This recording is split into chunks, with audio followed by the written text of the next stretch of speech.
Klub Matematika adalah tempat belajar yang mudah dan menyenangkan. Video ke-821 ya. Pertemuan ke-83 untuk bimbel gratis tes CPNS menaklukkan TWK HOTS. Pengamalan Pancasila ini adalah bagian yang ketiga. Di video sebelumnya ada pembahasan bagian yang pertama dan bagian yang kedua. Ada juga untuk video ini adalah pembahasan dari video kita yang kemarin di soal nomor 11 dan 12. Terima kasih untuk teman-teman yang sudah berpartisipasi di kolom komentar ya. Ada yang jawab benar dan ada yang kurang tepat. Kita benahi di sini ya. Kita teliti di sini, kita kerjakan bersama-sama untuk soal nomor 11. Di soal nomor 11 di sini, sebuah toko pakaian menjadi viral karena memberikan perlakuan diskriminatif ke pelanggan. Dalam Undang-Undang Perlakuan Diskriminatif dilarang tegas, sebagaimana dikutip dari Undang-Undang Nomor 8 Tahun 1999 tentang Undang-Undang Perlindungan Konsumen. Diatur tegas bahwa hak konsumen adalah hak untuk diperlakukan atau dilayani secara benar dan jujur, dan tidak diskriminatif. Sebenarnya hal ini tidak akan terjadi apabila toko tersebut atau pemilik toko tersebut mengimplementasikan nilai-nilai Pancasila, khususnya sila K yang keberapa ya. Ini kemarin banyak yang menjawab jawaban yang B dengan berbagai alasan dan rata-rata bagus sekali. Di sini ada satu poin, kita cari kalimat-kalimat atau kata-kata kuncinya. Di sini ada toko tersebut yang melakukan tindak diskriminatif terhadap pelanggan atau konsumen. Nah, tindakan diskriminatif kan jelas tidak sesuai, terutama dalam pengamalan Pancasila sila yang keberapa kan gitu. Jadi poin diskriminatif inilah yang menjadi kata kunci di soal ini. Melakukan tindakan diskriminatif terhadap orang lain berarti adalah satu poin dari tidak memanusiakan manusia. Nah, masih ingat video tersebut di video yang kemarin? Konsep tentang memanusiakan manusia itu lebih ke sila yang kedua. Terutama untuk tindakan diskriminatif ini termasuk tindak atau tindakan semena-mena terhadap orang lain.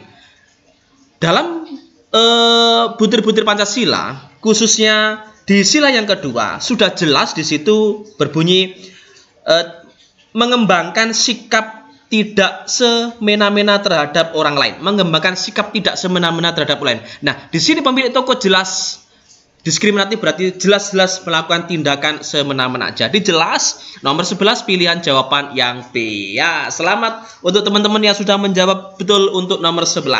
Selanjutnya di soal nomor 12 ini sedikit berbeda dengan soal nomor 11 tadi ya. Yang soal nomor 11 rata-rata hampir semuanya menjawab B. Tapi di soal nomor 12 di sini ada sedikit perbedaan. Ada dua kubu katakanlah ya. Ada yang ini menjawab D dan ada juga yang tidak ya. Ada yang menjawab E juga ya, ada yang menjawab C juga. Jadi untuk nomor 12 ini banyak sekali ya silang pendapat ya. Kita luruskan di sini, kita bahas di sini di Klub Matematika, tempat belajar yang mudah dan menyenangkan ya. Terjadinya demonstrasi besar-besaran di wilayah Papua ya, di wilayah Provinsi Papua dan Papua Barat yang disertai dengan aksi persekusi, pengerusakan dan penjarahan di kantor pemerintahan adalah wujud penerapan penyampaian suara di muka umum yang bertentangan dengan Pancasila, khususnya sila yang keberapa. Kita harus pahami di sini poin-poin di soal nomor 12 ini. Yang pertama, yang menjadi kata kunci di sini adalah adanya demonstrasi yang besar-besaran. Demonstrasi ini disertai dengan aksi persekusi, pengerusakan maupun penjarahan. Jadi konteks soalnya di sini ada yang lebih memfokuskan itu kepada persekusinya, penjarahannya, pengerusakannya. Ada yang lebih memfokuskan itu pada aksi demonstrasinya. Kita ingat di sini adanya persekusi, pengerusakan, penjarahan ini terjadi karena tindakan atau demonstrasi yang dilakukan itu tidak sesuai. Jadi konteks di soal nomor 12 ini adalah demonstrasinya. Nah, demonstrasi ini yang menjadi konteks soal. Masalah utamanya sebenarnya di penyampaian aspirasinya. Nah, demonstrasi ini harusnya penyampaian aspirasinya harus disampaikan secara benar. Ini kan, Penyampaian aspirasinya harus benar. Di sini penyampaian aspirasinya kurang tepat. Bahkan disertai tindakan-tindakan yang sifatnya merugikan orang lain, bahkan merugikan negara, pemerintahan daerah tersebut. Nah, penyampaian yang aspirasi yang tepat itu salah satunya harus melalui musyawarah. Oke? Sudah bisa menebak ya, demonstrasi. Adanya demonstrasi harus disertai dengan penyampaian aspirasi yang benar. Cara menyampaikan aspirasi yang benar itu adalah dengan cara musyawarah. Musyawarah di sini untuk memperoleh suatu mufakat. Jadi poin penting di sini adalah di pelanggaran sila yang keempat. Seperti itu. Cukup mudah karena kelompok matematika adalah tempat belajar yang mudah dan menyenangkan ya. Berikutnya di soal nomor 13 ya. Di soal nomor 13 di sini kami menemukan soal ini dari salah satu webs ya. Di Siap Jadi ASN. Ini bagus soalnya, maka kita bahas di sini di Klub Matematika soal dari Siap Jadi ASN. Untuk soal-soal yang lain, untuk tryoutnya bisa saja, silakan kita berikan linknya di kolom deskripsi ya, untuk mengikuti tryout dari Siap Jadi ASN gitu ya. Kita bahas di sini salah satu soal dari Siap Jadi ASN. Soal nomor 13. Seperti yang biasa kita lihat di Indonesia, sulit sekali untuk mewujudkan suatu ketertiban. Salah satunya adalah mengantri. Budaya mengantri merupakan suatu hal yang harus ditanam sejak dini. Karena hampir semua hal memerlukan kegiatan mengantri. Kebanyakan orang ingin selalu mendahului dan ingin menjadi yang terdepan. Walaupun dalam hal yang mendesak pun kita harus tetap mengantri untuk menjaga ketertiban. Kalau dipikir, mengantri itu adalah hal yang sangat sederhana dan sangat mudah untuk dilakukan.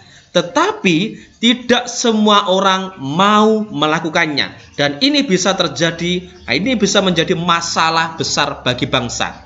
Padahal ini sangat bermanfaat untuk kepentingan umum. Hanya kesabaran dan kemauan yang diperlukan. Kasus di atas merupakan pertentangan Pancasila yang keberapa. Artinya di sini, jika ada orang yang tidak bisa menumbuhkan sikap mengantri, ini bertentangan dengan sila keberapa itu ya. Ini kategori soalnya bagus ini ya. Kita akan bahas di sini mengantri di sini ya, salah satu konsepnya ketertiban ya, mengantrinya di sini ya. Budaya antri. Ini yang menjadi pokok masalah atau konteks soalnya. Dengan berbagai bacaan yang panjang ini kita bisa menyimpulkan ya, kuncinya ya budaya yang tidak mau mengantri itu melanggar sila keberapa, gitu aja sebenarnya yang diminta di soal, ya kan? Kita pahami di sini mengantri tidak hanya agar terlihat rapi saja, bukan terlihat teratur saja, bukan, lebih dari itu. Kegiatan mengantri di sini kita telah dengan mau mengantri, kita telah menghargai hak orang lain. Kalau kita menyerobot antrian, berarti kita telah menyalahi atau melanggar hak orang lain. Dengan mengantri, berarti kita telah menghormati hak-hak orang lain yang telah datang lebih dahulu. Ya, dia sudah datang terlebih dahulu.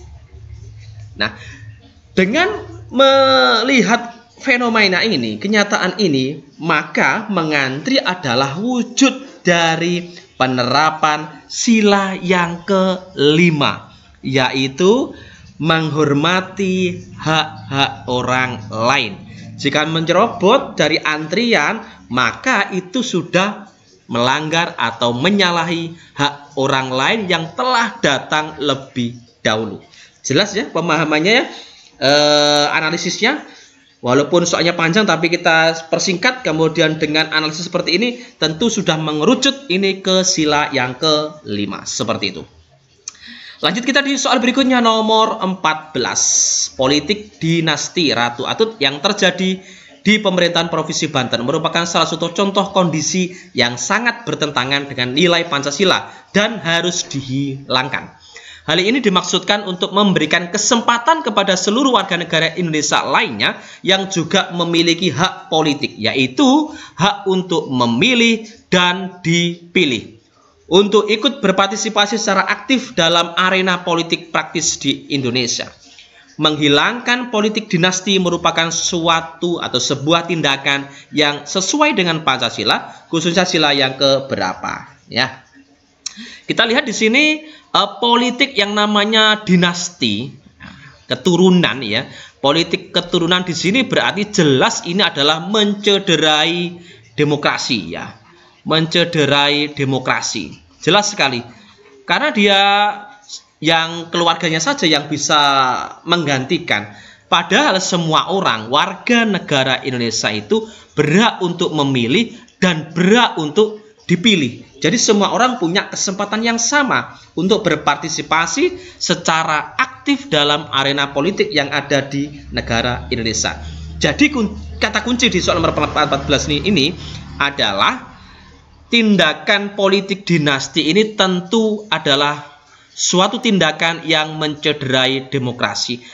Hal-hal yang mengenai demokrasi ya itu merupakan pengamalan Pancasila sila yang keempat. Jadi politik dinasti melanggar atau ya tidak sesuai dengan pengamalan Pancasila khususnya sila yang keempat. Pilihan jawaban yang D. Sederhana sekali ya. Lanjut kita di soal berikutnya ya.